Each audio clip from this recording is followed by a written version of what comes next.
Welcome back mga kabayan. Nagbabalik po muli ang inyong lingkod upang magbigay sa inyo ng mga bago at nagbabagang mga balita. Tila ba naging mainit na usapin ang isyong ito sa mundo ng social media?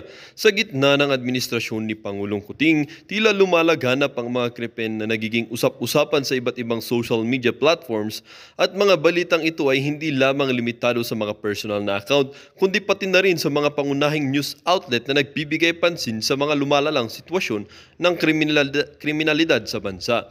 Ayon sa mga ulat, iba't ibang klase ng krimen ang kumakalat at nagiging viral sa social media. Kabilang dito ang mga pagnanakaw, karahasan at iba pang illegal na aktibidad.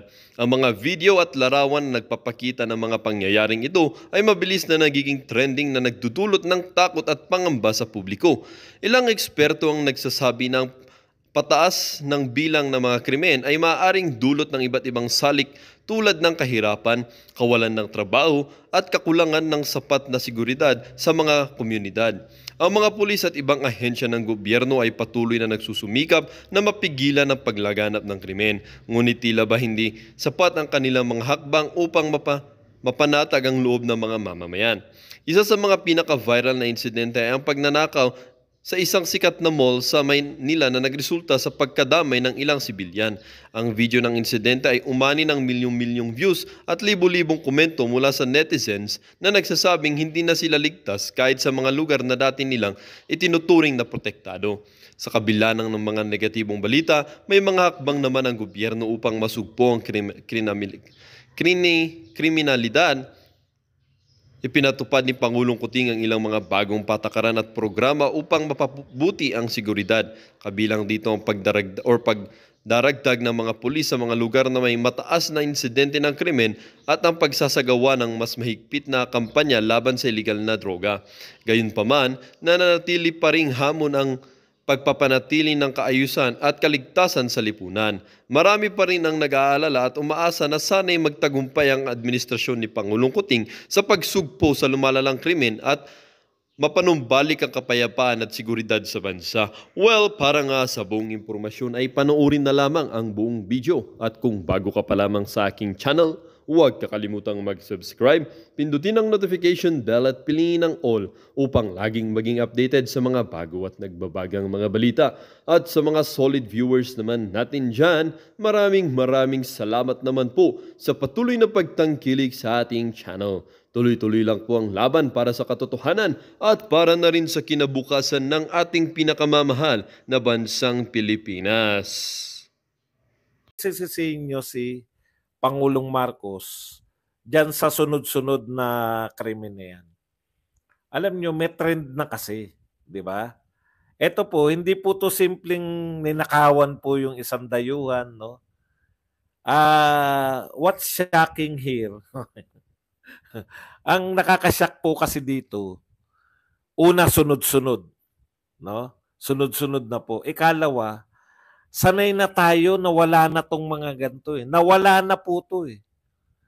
Yung krimen po ng mga supposedly krimen na nakocommit nung panahon ni Pangulong Duterte, yung mga di umano ay mga nanlaban, di ba? Pero sa totoo lang po, konti lang po yung yung mga nadamay eh. Talagang ang inaangal po nitong mga human rights, bakit yung mga mahihirap na pusher, yung mahihirap na tulak, yun yung namamatay, bakit yung nakatsinelas? In fairness po, no? Ito, logic lang yan eh. Kaya nga sila drug lord. Ibig nyo sabihin, ang una mamamatay, drug lord. Ikalawa, yung dami. Di ba? Paliwanag lang natin no, sa war on drugs. Kasi hinahanapan tayo, bakit pa na yung mga nakatsinelas? Yung kinukuha yung emosyon natin eh. Yung emosyon nating mga mahihirap, kinukuha nila eh, di ba? Bakit pa na yung mga nakatsinelas na namamatay? Bakit walang namamatay na drug lords? Hindi po totoo yan. Ang dami po natin nabalita ang mayor, kapitan, di ba? Hindi na po simple yung kapitan, pag kapitan na yung binanatan eh. May mayor pa, meron pang mga vice governor, may malalaki po eh. Hindi lang kasindami, di ba? Bakit magiging kasindami? Mas marami talaga yung mahirap na involved. sa dami ng populasyon. Ganun po yun eh. Okay, balikan po natin to. Yun, aminado po yun. Marami po talaga. At marami rin po napakulong na malalaking tao. May senador nga nakulong sa droga eh. Nagbaliktaran lang nga yung wag na tayo nagpapaututan pa kasi tayo. Si De Lima, droga po yung kaso niya, di ba? Nagbaliktaran lang po yung mga kaya hindi niyo po pwede sabihin wala nakukulong na malalaking tao. Senador nga yun, nakulong eh. Pero, bumaliktad yung mga yun yung nangyari doon. Hindi po dahil walang ebidensya laban sa kanya. Bumaliktad. Bumaliktad yung kanyang mga testigo. Wala talaga ng bisa na yung kaso kasi sino pa yung testigo labang kay De Lima? Yun lang naman po yun eh. Kaya nga sabi ni Pangulong Duterte, galang natin yung korte pero wag mo sobrahan, De Lima. Parang sinabi niya, magpasalamat ka na at nakalaya ka. Pero wag kang magkalkal ng away. Wag kang di ba? Wag kang magkalkal ng yung alam natin yung naganap eh. Okay. Anyways,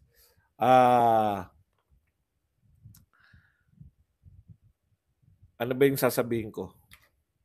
Ayun nga po, no?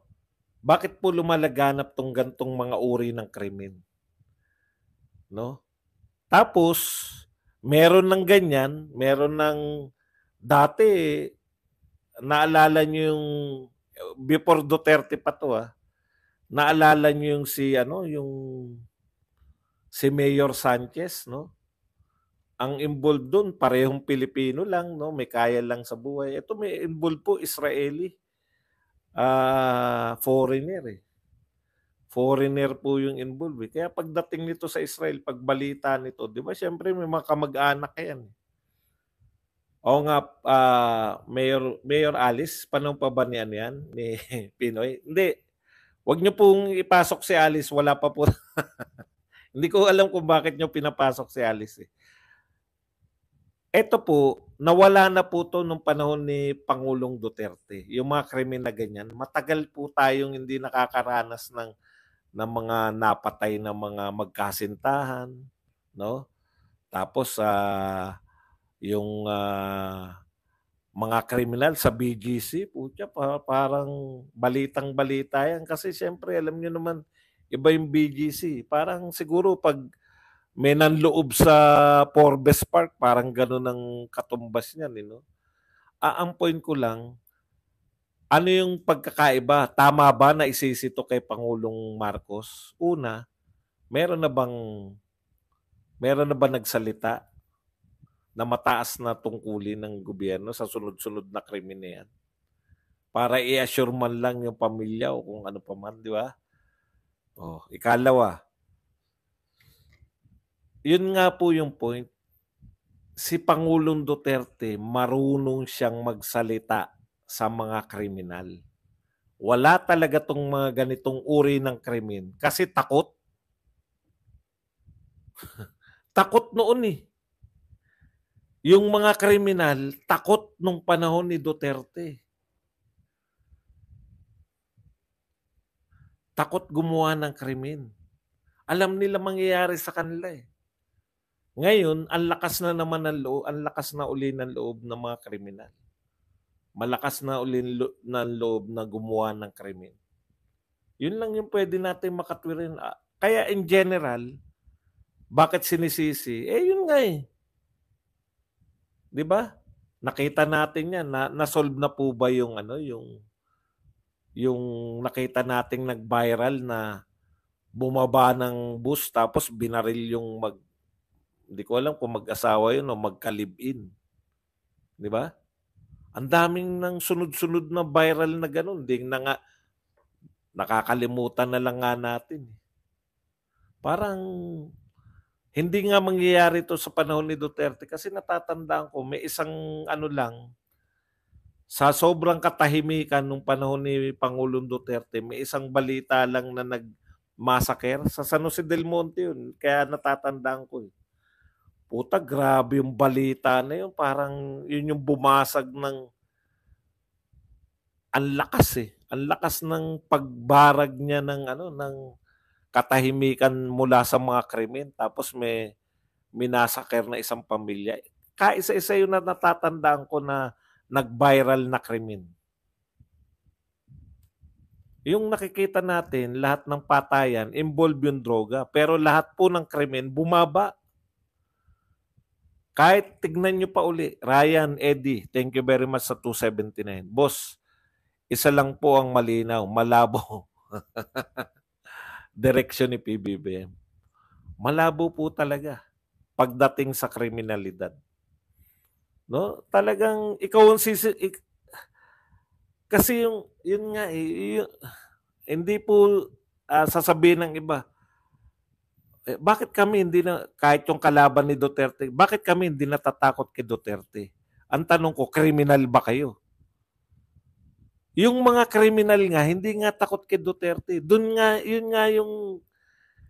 Yun yung sinasabi ko eh. Mahal si Pangulong Duterte ng pangkaraniwan tao. No? Pero yung mga kriminal, yun yung takot sa kanya. Yung mga kriminal, yung gumagawa ng hindi maganda, yun yung takot sa kanya. Kaya hindi natin makakalimutan yung mga pinagagawa ni Pangulong Duterte sa atin habang buhay. Hindi niya pwedeng sirain. Hindi kayo magkukondak lang ng mga hearing, masisiraan niyo ng mga Duterte. Una, sino yung nakikinig sa hearing niyo na direkta? 4 na oras, 6 na oras, may magtsatsaga. O battle na yan ng battle na yan ng interpretasyon. Vlogger nyo. Kasi wala na nanonood wala na nakikinig sa media. Meron nakikinig balita. Pero yung pagsusuri sa mga vlogger na yan, between vlogger ninyo tsaka vlogger ng mga Duterte, ang kung sinong pakikinggan, lamang sa hulog. Lamang sa timbang yung mga vlogger ni Duterte. Bakit? Ang daming matatalinong vlogger sa inyo, ang dami nagpapanggap na matalino sa vlogger ni BBM. Yung nakakaloko kasi nakakorbata Yung isa naman nagpapahid ng Shinchanchu sa pagmumuka pa. Mukhang makinis. Si Badong paggising, vlog na kagad. So, yung sinasabi nito na nakakahiya, totoo po yun. Kasi nagmula tayo sa wala ng ganitong mga krimen. 2 taon pa lang yan. Ito po mga malulupit. Ito po pinakamagandang halimbawa, yung DHSUD. Hindi ko na matandaan kung anong ibig sabihin nito. Department of Human Settlements. Department na pala, Kasi dati lang yan, di ba? UHD lang, parang ganun. Department of Human Settlements and Urban Development. Secretary Recelino Acosar na mahirapan sila makompleto ang target na 6 million housing units sa ilalim ng administrasyong ito. Ano po ba yun? Bakit ba nangako? Ibig sabihin, nung nagsimula ba tong si BBM, alam niya na hindi matutupad yun, yung pinangako niya na yun. Alam ko sa mga unang zona yan. Hindi po, may batayan po yan no? Hindi po yan mga tsinambahan lang ni BBM.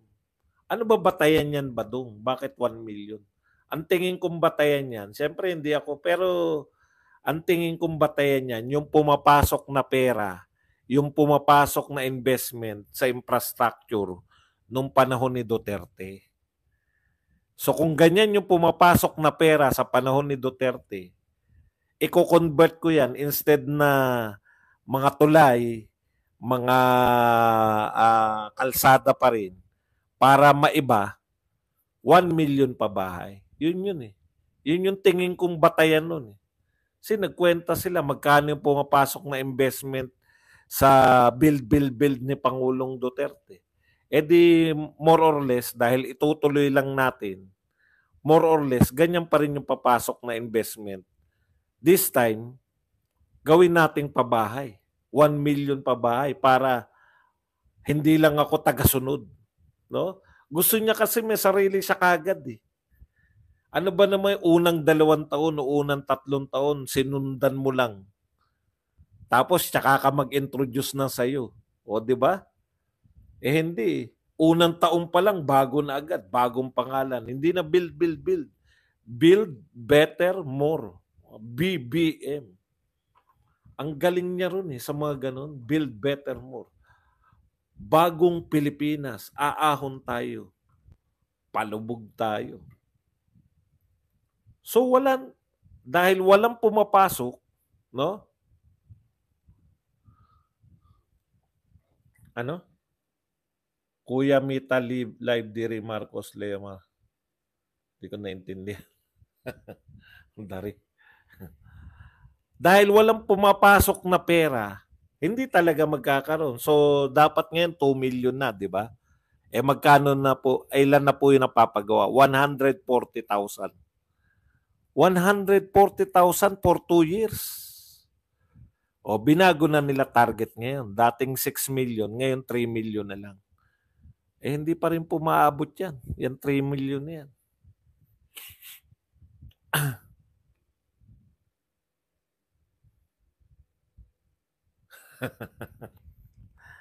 Tinuloy na lang, build, no?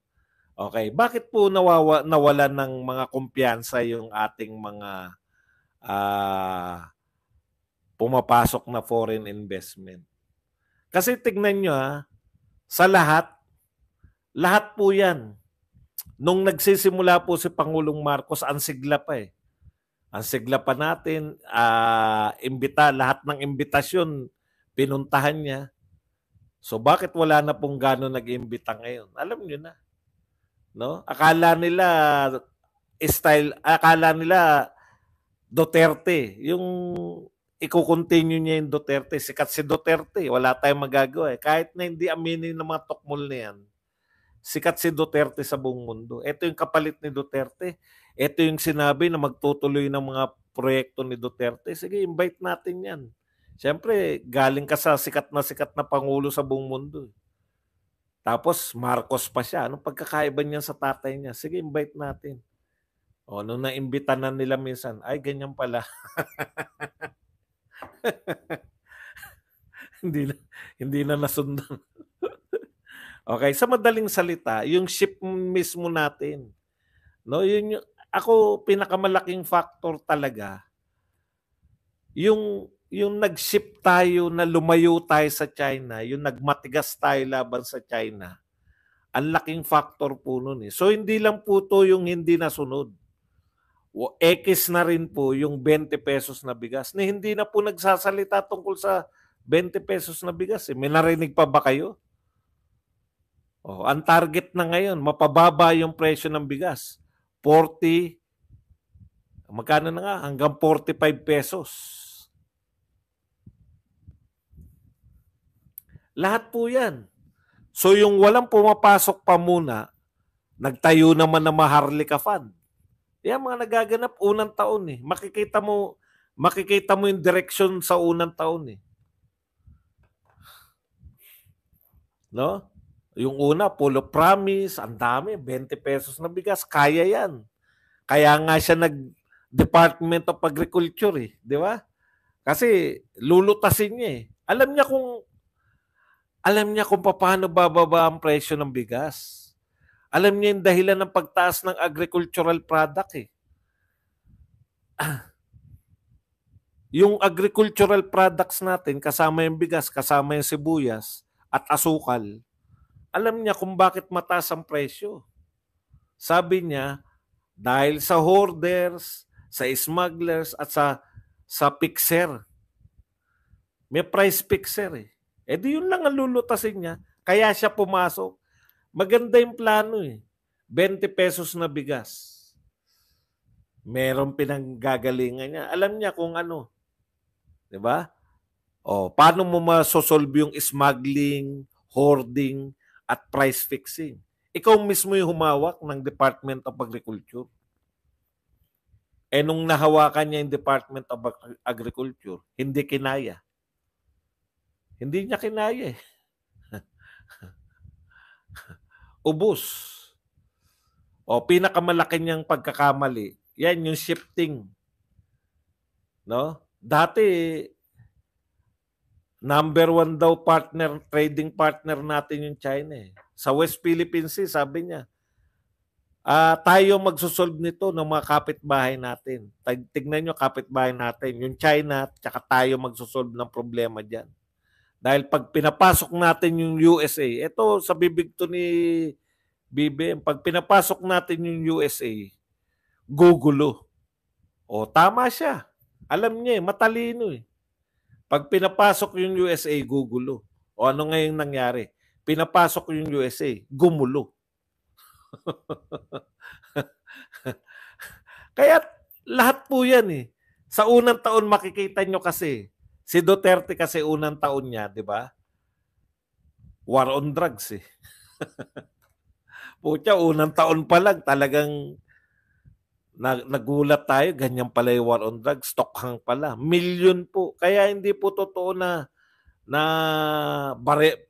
patay lang ng patay. 6,000 lang po yung namatay. Ilan po yung sumuko sa tokhang? Milyon. Ang layo po na 6,000 namatay sa milyon. Yung tokhang nakatok.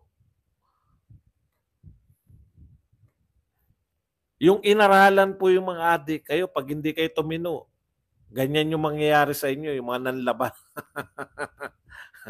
Nagtabaan. Natatawa nga ako yung sa flip top, di ba? Si Sinyo nagsabi, siguro naman kilala niyo si Sinyo. Nung panahon daw ni Duterte, nagtabaan yung mga adik sa flip top eh. Maraming adik na nagpi-flip top eh. Nagsitaba sila. Kasi pwersado ka eh. Di ba? Pwersado ka na tumino. Kita mo eh. Kita mo yung evidence eh. Kakilala natin eh. Kakilala. Ay, natumba. Tinumba si Kapitan. Bakit tinumba si Kapitan? Di ba sa droga yan si Kapitan? Ganun yan eh. Magkakakilala po eh. Tsaka alam mo na totoo kasi hanggang barangay level. Nakausap ko yung isang kapitan ng barangay eh. Nakainuman ko si Kapitan eh. Ganun talaga. Sila natatakot din. Kaya wala silang magagawa eh. Alangan namang hindi nila kilala. Simple lang yung inaano sa kanila eh. Hindi mo kilala yung mga drug addict at mga tulak dyan sa'yo. Anong klase kang kapitan? Tama naman yun. Kaya tagumpay eh. Alam mo kagad eh. Ito si BBM. Maganda yung mga pangako. Nakabase po yun. Hindi po bulahan yun. Yung 20 pesos na bigas. Hindi po bulahan yun. Kasi yung una niyan, balak niya, poponduhan niya ng marami, susuportahan niya magsasaka para yung mga magsaka natin, maraming ani. Pag maraming ani, di ba? Magiging 20 pesos bigas. Mawawala yung hoarder, smuggler. Oh. Paano hindi magiging 20 pesos yung bigas? Hindi niya kinaya. Sumuko din eh.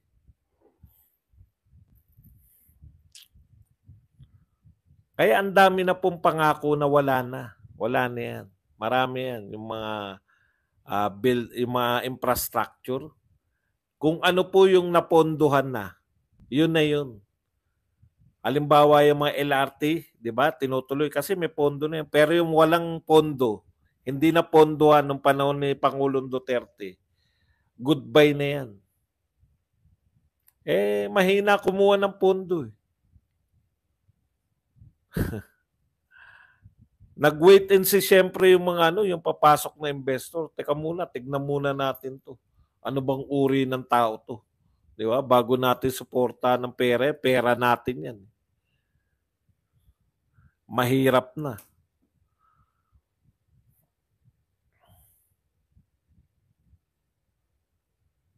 Hindi ko makuha yung live meet kuya.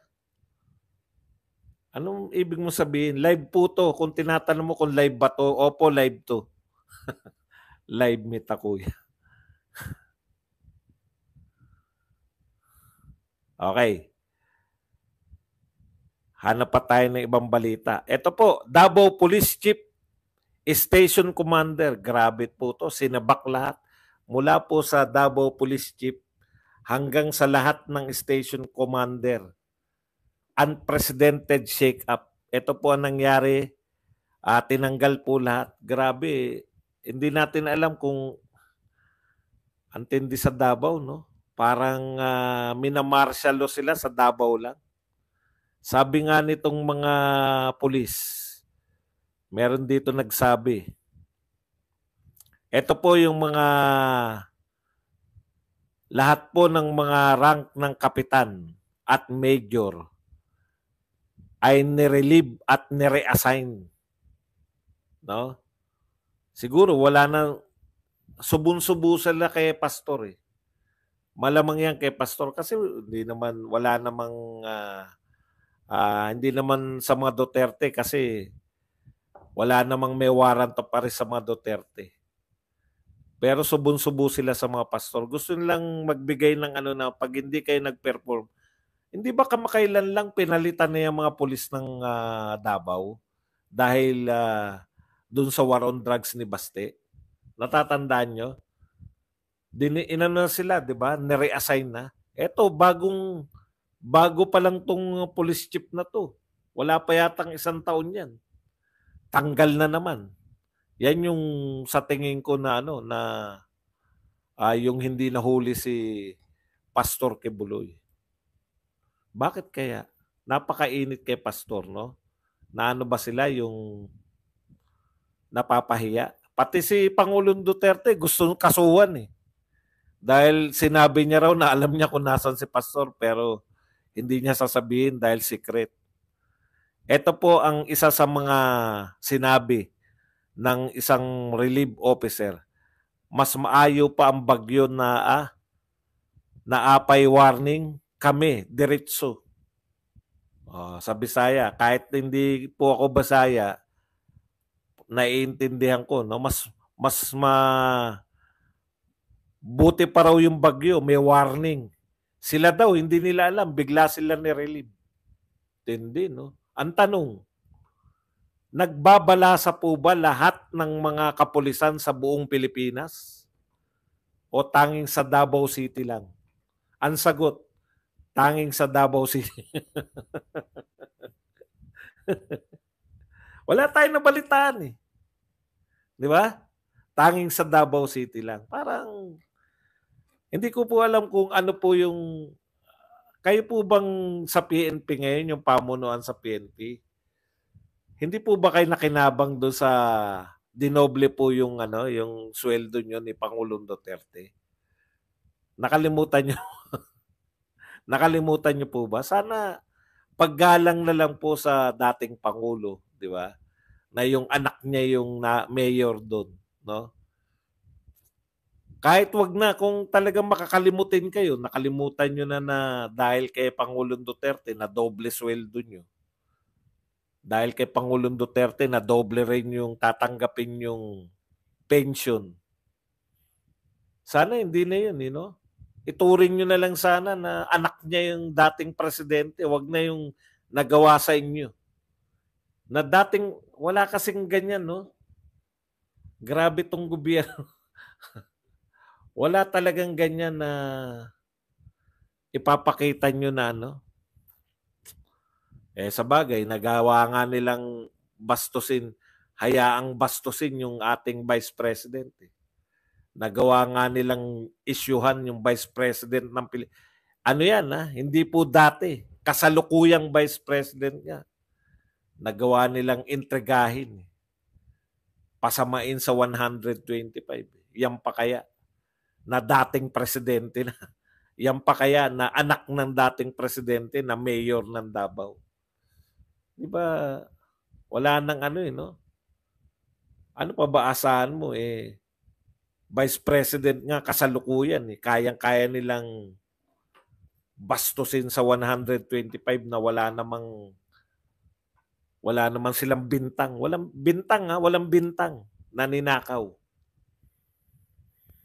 Okay, kaya kakaiba, no? Kakaiba 'tong ano natin. Kaya kami po, ako nananawagan talaga, 'wag po tayong ano, 'wag po tayong 'wag po natin tangkilikin. Dapat kasi kung makakantyawan pa tayo niyan, eh. Alam niyo po, nakinikinita ko na, ang lalakas po mang-asar ng mga vlogger niyan, eh. Yung tawa nila ng mga ano, yung kakaibang mga uri ng tawa, yung pilit na mga tawa. 'Pag 'pag marami po, totoo naman, all-star po yung kanilang ano, all-star po yung kanilang, lineup.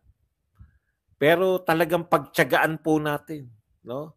Ipakita po natin na ito po ay show of force ng mga Duterte supporter, na tama na yung kasi matataplaugan po 'yan, eh, 'pag hindi nila naipanalo yang mga kandidato nilang mga sikat.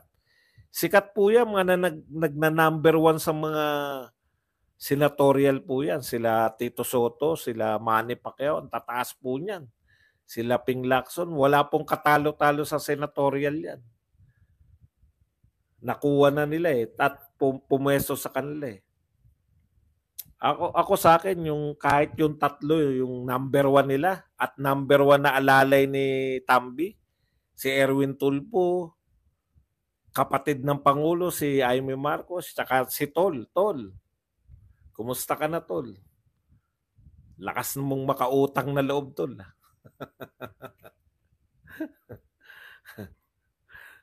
Magdidiwang kami, Tol, pag natalo ka, Tol.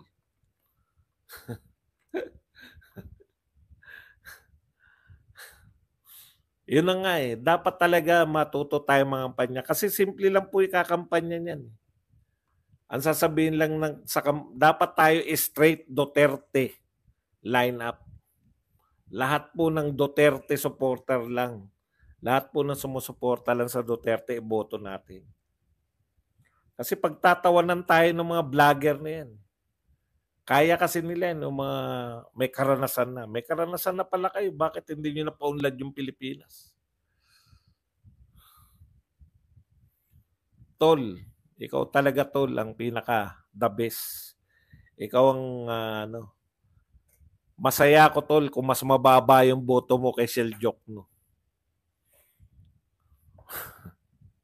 Pinagmalakihan pa tayo rito nung taga kanina, eh.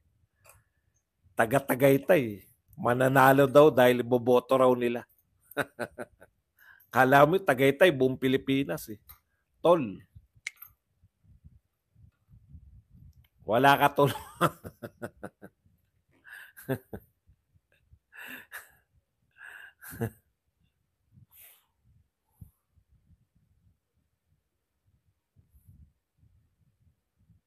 Eto na naman to mga to. Hindi talaga tumitigil, oh. Meron daw overpricing yung procurement ng COVID. Alam nyo, eto nakakasakit dito sa mga tukmol na to, eh. Kayo nagbibintang na magnanakaw, yung grupo nyo magbibintang na magnanakaw, eh, kitang-kita, oh. Meron kayong 800 ang program. Kitang-kita meron kayong 500 na ayuda. Alam nyo, sana, no? Sana yan na lang ginastos nyo, yung pinang-ayuda. Pero ayoko man sabihin to, tayo pa rin, nasa atin pa rin yung huling halakhak, eh, tungkol dyan sa ayuda na yan. Alam naman natin kung ano yung purpose nila ng pamimigay ng ayuda, eh. Kasi kung totoo po yan na kailangan ng ayuda, dapat nung unang taon, di ba? Oh, hindi, meron na nga. Tama ba? 2022, 2023. Kung unang taon pa lang pala, meron na kayong ayuda agad. Alam nyo kung bakit? Feeling nila, siguro naisip ng mga to, kaya sikat si Duterte dahil namigay siya ng ayuda. Yung ayuda po, yan po ang pinakapalpak na pwede nyong maging pangunahing ang gastos, eh. 500 billion ang budget nyo sa ayuda.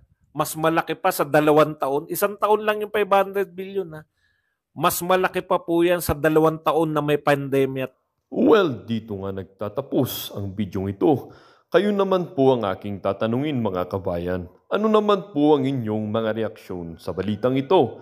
Ang ating comment section ay bukas para sa inyong mga samot-saming reaksyon at komento. Lagi niyo pong tatandaan na bilang isang mamamayan ng bansang Pilipinas at bilang isang butante at bilang isang matapat na mamamayan na nagbabayad ng buwis dito sa bansang ito ay kailangan din natin magsalita at mag-react.